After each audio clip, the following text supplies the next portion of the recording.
Viviamo nell'era della democrazia.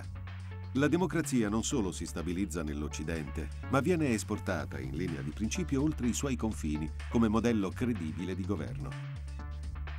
Ma la democrazia, come idea e come realtà politica, è di difficile definizione. Si pensi al significato di partecipazione politica, di rappresentanza, ai differenti caratteri delle strutture istituzionali democratiche in relazione all'estensione del territorio, stati-nazione, regioni, città. Bisogna subito dire che vi sono tante forme di democrazia. Democrazia diretta, rappresentativa, classica, parlamentare e così via. Si contano circa una dozzina di modelli sperimentati o immaginati nel corso dei secoli. La democrazia, letteralmente governo del popolo, ha mosso i suoi primi passi nella Grecia del V secolo. Atene, V secolo a.C.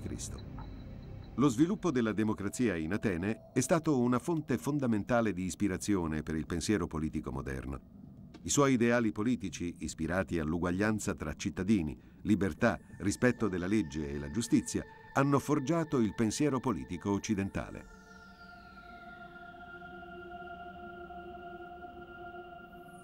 I caratteri e gli scopi della democrazia ateniese sono narrati in modo singolarmente dettagliato da Pericle, un aristocratico, che alla guida dell'Atene del V secolo diede alla città una costituzione radicalmente democratica. Così egli descrive lo stile di vita degli ateniesi.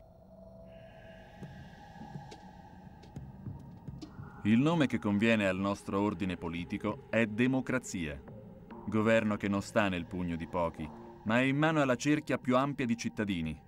Per tutti vige l'assoluta equità di diritti e ciascuno può conseguire un incarico pubblico in virtù delle capacità reali, più che per l'appartenenza a questa o a quella fazione politica.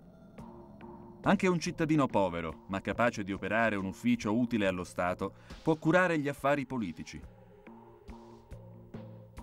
Nella nostra città non solo le relazioni pubbliche si intessono in libertà e scioltezza, ma anche riguardo ai rapporti quotidiani non si va in collera col vicino se fa un gesto sgarbato. E tutti i contatti tra persona e persona sono ispirati a un profondo e devoto rispetto. Siamo tutti noi a prendere direttamente le decisioni, o almeno a ragionare insieme sulle azioni da intraprendere per risolvere i problemi della nostra città. Vediamo nel dettaglio come si articolava l'impalcatura istituzionale dell'Atene di Pericle. La cittadinanza, nel suo complesso, formava il corpo sovrano fondamentale di Atene, l'Assemblea. L'Assemblea, composta da tutti i cittadini maschi sopra i 20 anni, si riuniva più di 40 volte l'anno, con un numero minimo di 6.000 persone.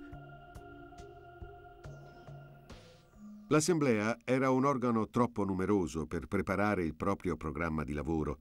Per questo veniva eletto un consiglio di 500 membri in carica per un anno, selezionati per sorteggio dal corpo dei cittadini, una sorta di Parlamento con la responsabilità di proporre e organizzare le pubbliche decisioni. Vi era poi una commissione ancora più ristretta e quindi ancora più agile nell'elaborazione politica, formata da 50 membri, con a capo un presidente eletto per un giorno. I tribunali, i cui membri, anch'essi nominati per sorteggio, potevano raggiungere il numero di 500. Le funzioni prettamente esecutive erano tenute da un organo di 10 magistrati.